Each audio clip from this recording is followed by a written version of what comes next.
vous salue tous ce matin au nom de Jésus. Amen. Que le Dieu de notre Père soit avec chacun de nous ce matin. Amen.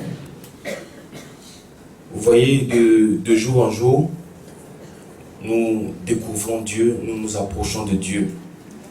Parce que Dieu, pour mieux le servir, il faut vraiment le connaître. Vous ne pouvez pas servir quelqu'un si vous ne le connaissez pas. Parce que si ce que tu lui donnes comme service, ce n'est pas ce qu'il aime, il ne va pas prendre. Donc pour mieux servir, il faut vraiment connaître. Je me suis vraiment interrogé ce matin et j'ai eu quelques réponses. Pourquoi, quand Dieu dit souvent à certaines personnes de passer par exemple à droite, et puis ces personnes passent à gauche? Pourquoi Dieu dit de ne pas faire ceci, et puis nous faisons cela? J'ai trouvé la réponse ce matin. Et cette réponse, c'est que c'est Dieu lui-même qui fait ça. Amen. C'est Dieu lui-même qui fait ça. Parce que Lamentation est claire. Nous l'avons lu la dernière fois dans Lamentation 3, verset 37. Tu peux noter encore. Où la Bible disait que qui dira qu'une chose... Qui continue? Qui dira qu'une chose n'arrive sans que l'Éternel l'ait ordonné? Qui dira ce matin? Qui peut dire ce matin qu'une chose arrive sur cette terre-là sans que Dieu l'ait ordonné? Personne. Personne. Qui dira? Avant de revenir sur ce texte-là, regardons rapidement.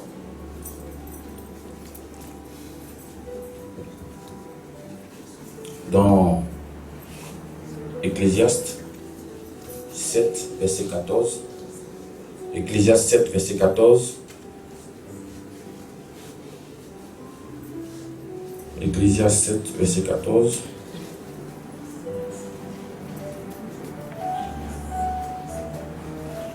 Au jour du bonheur, sois heureux. Amen. Mais et au jour du malheur, qu'est-ce qu'il faut faire? Il faut réfléchir.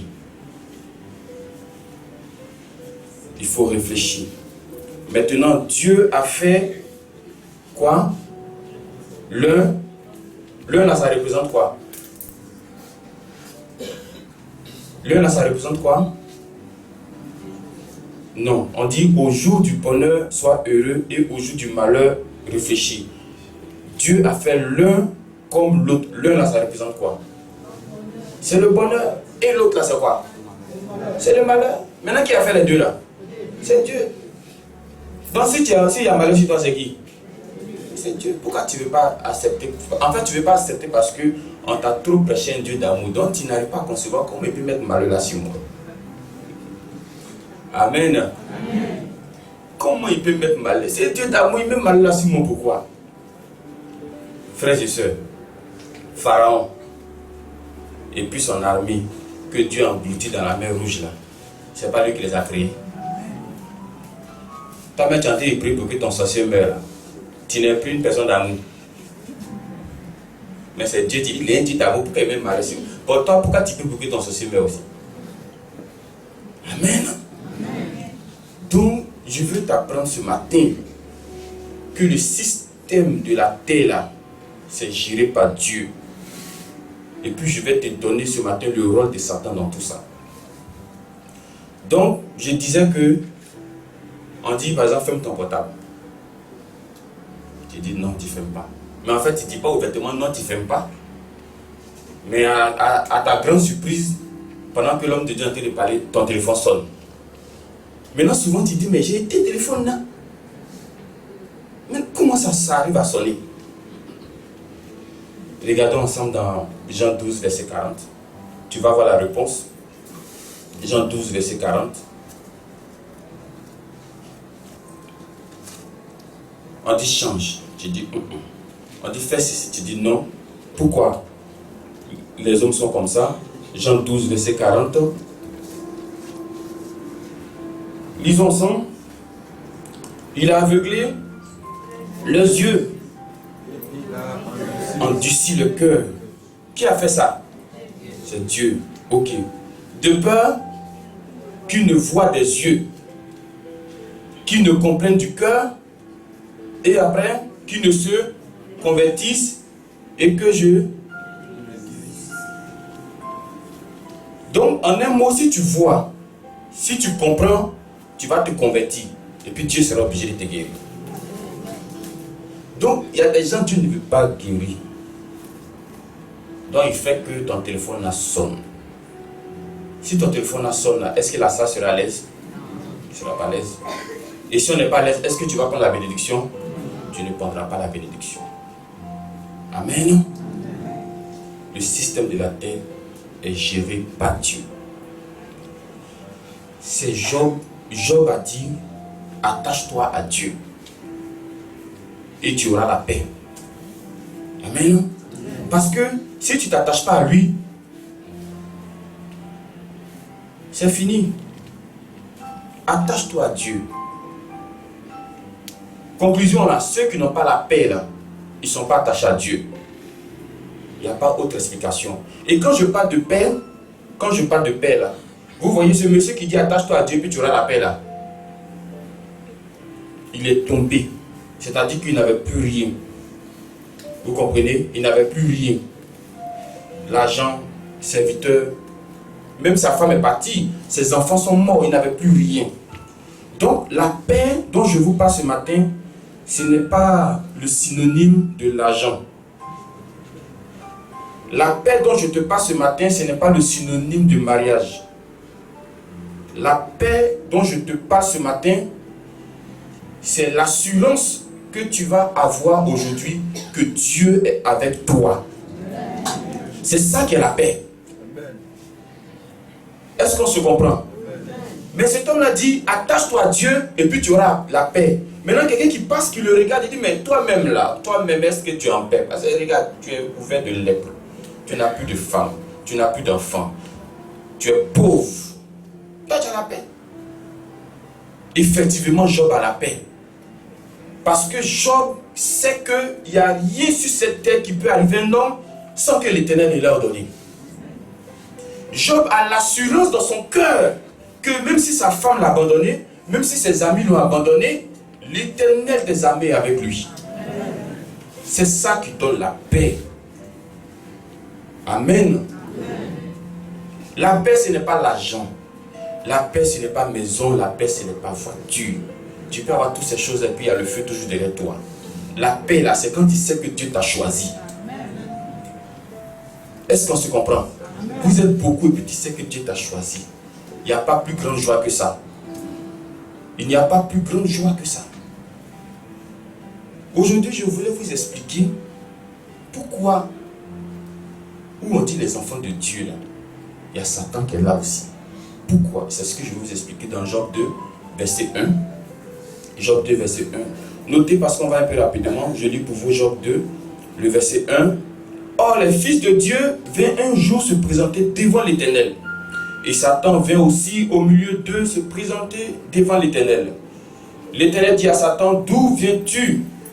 Et Satan répondit à l'Éternel de parcourir la terre et de m'y promener. Amen.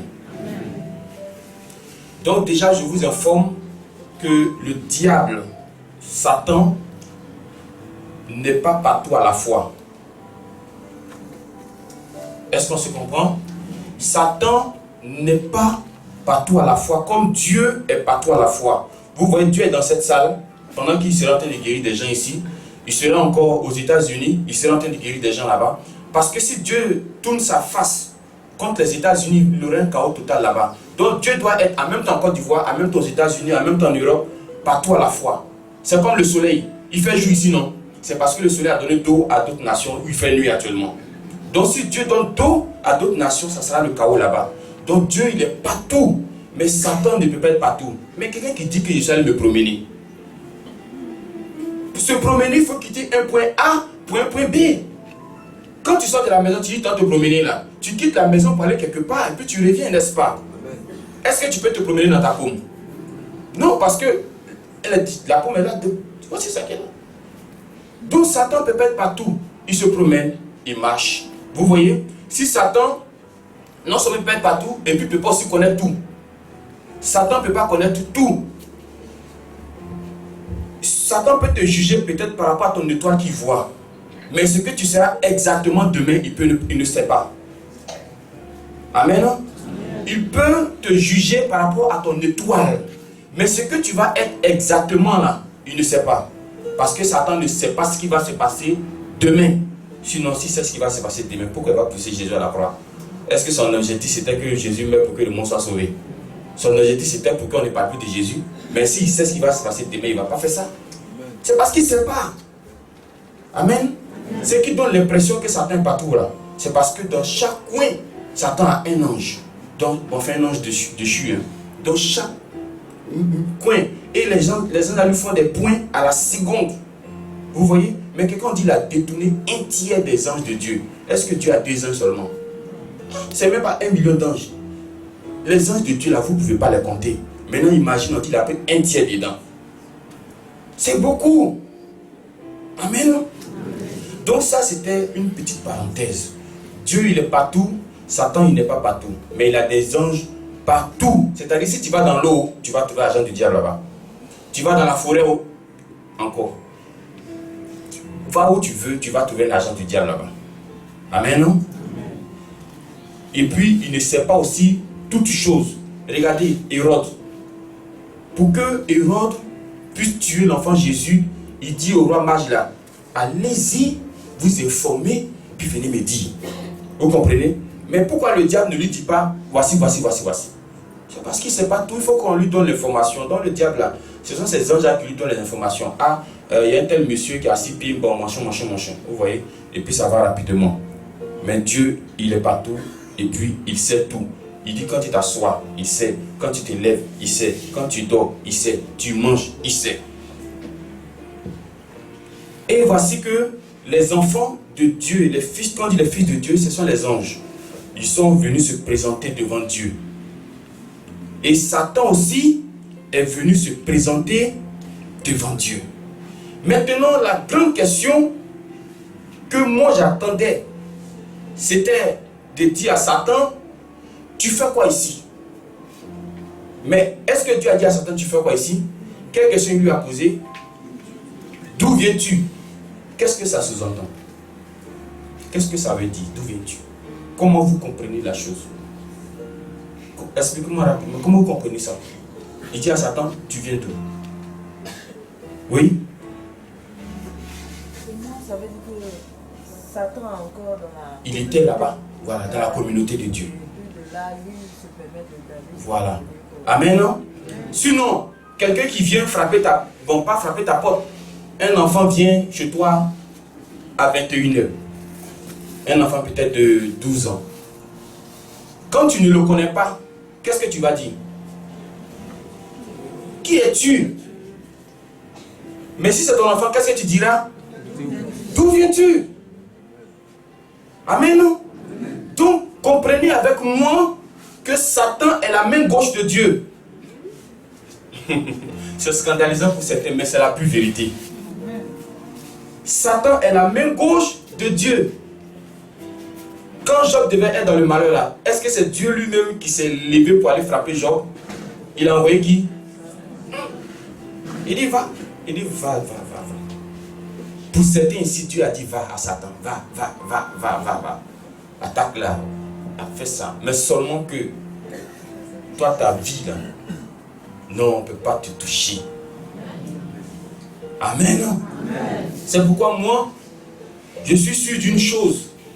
Je ne sais pas ce qui va se passer demain dans ma vie. Je ne sais pas aussi ce qui va se passer demain dans ta vie. Mais la chose dont je suis convaincu, c'est que ma vie est dans la main de Dieu. Donc peu importe où je vais finir ma vie, je la finirai dans la main de Dieu. Donc vous voyez là que Dieu ne s'est pas plaint de ce que Satan était là. Mais Il dit, tu viens d'où? Mais on te cherchait. Ah, c'est une parenthèse, on te cherchait. Mais depuis là. Et non, j'étais allé un peu me promener. Vous voyez, non? Lui, il se promène dans le ciel, il se promène là-bas. Maintenant, regardons avec Jésus. Avec Jésus lui-même. Qu'est-ce qui se passe dans Jean 6, 70? Notez-moi, je lis rapidement. Jean 6, 70. Maintenant, si tu as ton téléphone, dans ton téléphone, ça va un peu plus rapidement. Jean 6, 70. Jésus donc dit aux 12. Les 12 là, c'est qui? 12 apôtres. Et vous, ne voulez-vous pas aussi vous en aller? Simon-Pierre dit, tu as la parole de la vie. Alors, pardon, verset 70. Jésus leur répondit, n'est-ce pas moi qui vous ai choisi, vous les 12? Ensuite, et l'un de vous est un démon. Est un démon. Vous voyez? Il les a choisis. Pendant qu'il les choisissait, il savait que Judas était un démon. Mais il ne pouvait pas faire autrement parce que Judas a été envoyé pour livrer Jésus. Pas pour trahir Jésus. Parce que entre livrer Jésus et trahir Jésus, il y a deux choses différentes. Il y a une chose qui est différente là-dedans. Quand on dit tu m'as trahi, ça veut dire que je ne savais pas que tu allais me faire ça. Et puis tu as fait. C'est ça qui est la trahison. Alors qu'avec Jésus c'est différent. Vous n'allez pas me dire que Jésus ne savait pas. Non, si Jésus ne sait pas, moi je lui laisse la Bible aujourd'hui. Il savait. Donc Jésus n'a pas été trahi par Judas. Jésus a plutôt été livré. Est-ce qu'on se comprend? Parce que Judas là, Dieu l'a fabriqué, Dieu l'a créé, Dieu l'a façonné. Bon, entre nous, il a livré Jésus là. Il allait se tuer, pourquoi? Est-ce que Pierre n'a pas régné Jésus? Pierre s'est tué. Judas est quitté quelque part. Donc il doit retourner là-bas rapidement. Il avait seulement pour mission livrer Jésus. Une fois que tu as fini de livrer Jésus, il faut quitter la scène, c'est fini pour toi. Donc il n'a pas trahi Jésus. Donc arrêtez de dire, Judas a trahi Jésus. Il n'a pas trahi. Il a livré simplement. Jésus savait qu'il allait le faire. Donc vous voyez que là où on dit Dieu là, il y a un démon qui est à côté. Maintenant ce démon là, ce diable qui est dans ta maison, ce diable qui est dans ton foyer, ce diable qui est dans ton travail, je veux te dire, il ne faut pas avoir peur de lui. Il ne faut pas avoir peur de lui. Parce que s'il est la main gauche de Dieu, ça veut dire que Dieu peut le manipuler. S'il est la main gauche de Dieu, ça veut dire que Dieu peut le terrasser. C'est ce que je suis venu te dire ce matin. Le Dieu de Papa Florian peut terrasser celui qui t'a donné maladie. Il peut l'enlever sur ta route. Vous voyez dans Apocalypse 12, verset 8, la Bible dit que la place de Satan ne fut plus trouvée au ciel. Donc au moment où Dieu était fatigué, il dit, bon, quitte à côté de moi. C'est ce qui va arriver pour certains cette année. Amen. Amen. Donc, c'est pourquoi dans Matthieu, ou je ne sais plus dans quel verset, dans Luc 10, verset 19, il dit, vous marcherez sur les scorpions. Vous marcherez sur toute la puissance de l'ennemi. Maintenant, regardez comment il appelle le diable. Il appelle le diable comment? Comment il appelle le diable? Il lui a donné un nouveau nom dans Jean 10, verset 19. Vous ne connaissez pas? Il dit, rien ne pourra vous nuire. Qu'est-ce que rien? Rien. Non, il dit, si vous ne connaissez pas l'affaire de Dieu là, vous allez vous envoyer le cadeau. C'est pourquoi je vous ai dit que Dieu là, vous savez, nous sommes beaucoup ici. Mais ce n'est pas tout ce qui est dans l'eau qui est poisson. Hein.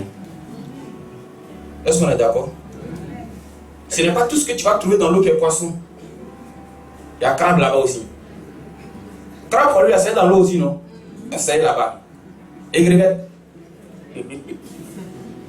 C'est pas dans l'eau. C'est pas nage maintenant. Amen, non? Sous-marin, dans l'eau. Tu peux croiser un sous-marin là-bas aussi. Ce n'est pas tous ceux qui sont dans l'église qui sont pour Dieu. Amen. Amen. J'ai vu encore un autre passage, vraiment j'étais un peu dépassé. Je vous donne ça à noter, après vous méditez, il est pratiquement fini. Notez vraiment, tu vas comprendre quelque chose. Pour comprendre tout ce que c'est en train de dire, il y a une seule personne qui peut ouvrir tes yeux et une seule personne qui peut ouvrir tes oreilles, c'est Jésus. Et Jésus va faire comprendre ce que c'est en train de dire là. Jusqu'à présent, ce n'est pas ce que je dis là qui te fait comprendre, mais c'est Jésus lui-même qui vient après moi. Vous voyez? Il vient après moi te faire comprendre au-delà de ce que je dis. Est-ce qu'on se comprend? C'est-à-dire moi, même si je sais coller les B et puis A, les C et puis tu là, c'est pas ça qui va te faire comprendre.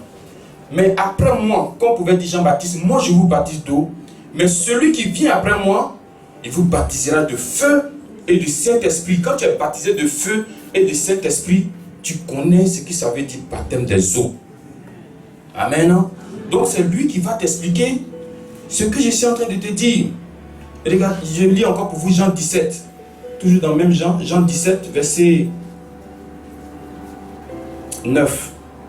Jean 17, verset 9. Jésus dit, c'est pour eux que je prie. Je ne prie pas pour le monde, mais pour ceux que tu m'as donnés, parce qu'ils sont à toi. Amen. Il a dit qu'il prie pour le monde. Il prie pour tout le monde. Il ne prie pas pour tout le monde. Il prie pour ceux que Dieu lui a donnés.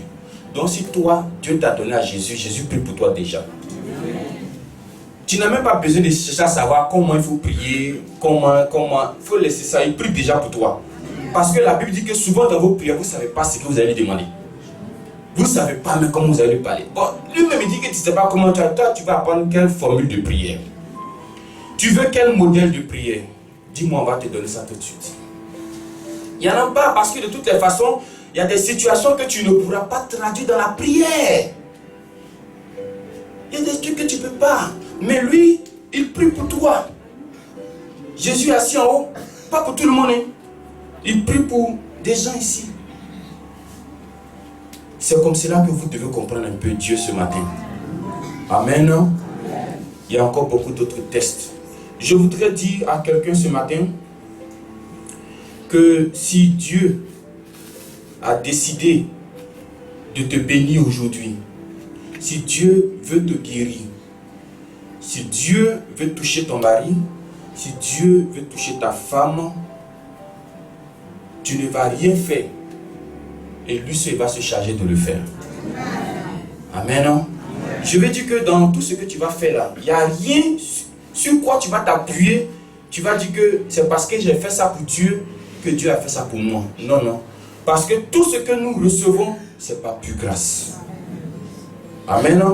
Donc si Dieu veut vous faire grâce aujourd'hui, tu n'as pas besoin de parler longtemps à l'homme de Dieu. Dieu va te faire grâce. Si Dieu veut te faire grâce aujourd'hui, le fait de t'être réveillé ce matin, il peut te faire grâce. La respiration, l'air, il peut te faire grâce. Amen. Donc quittons dans les efforts et venons dans la grâce de Dieu. Gloire à Dieu. Donc que Dieu nous bénisse. Donc vous comprenez que pour Dieu, Satan, il n'est rien. Seulement que quand Dieu veut faire des trucs, il dit à Satan, va en Égypte. Il y a un monsieur qui s'appelle Pharaon, fais quelque chose sur lui.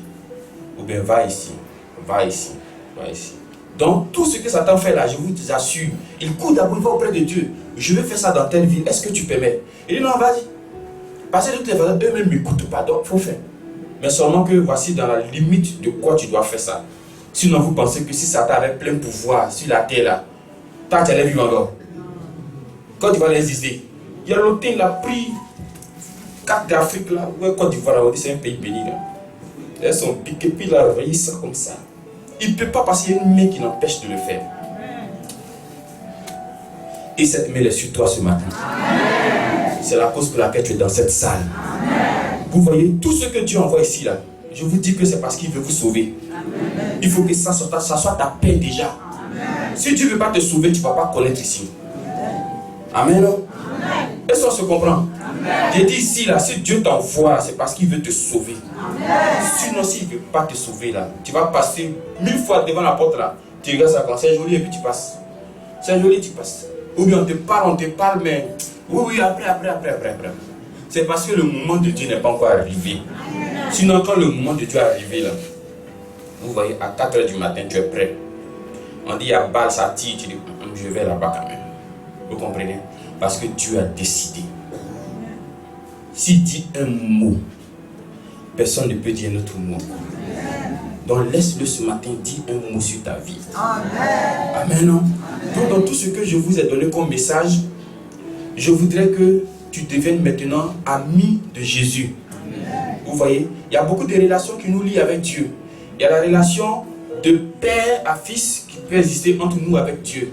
Il y a la relation de serviteur à son maître qui peut exister entre nous et puis Dieu. Il y a aussi la relation de époux à épouse qui peut exister entre nous et puis Dieu. Et il y a aussi la relation de ami à ami. Moi, j'aime beaucoup cette relation-là. Parce que il dit, je ne vous appelle plus mes serviteurs, je vous appelle mes amis. Le serviteur, ce n'est pas ce qui fait le maître. Par contre, les amis, là, on se connaît. Les choses que je viens de te dire, là, si tu n'es pas ami de Dieu, tu ne peux pas connaître ça. Si tu n'es pas ami de Dieu, là, tu vas penser que Satan, c'est l'ennemi juré du diable et de Dieu. Quand Satan, même à lui-même, il ne se voit pas comme ennemi de Dieu. Dieu dit que Satan, votre adversaire, il a dit Satan, mon adversaire. Satan ne peut pas être adversaire de Dieu, je vous en supplie. Satan, quelque chose, c'est muscle.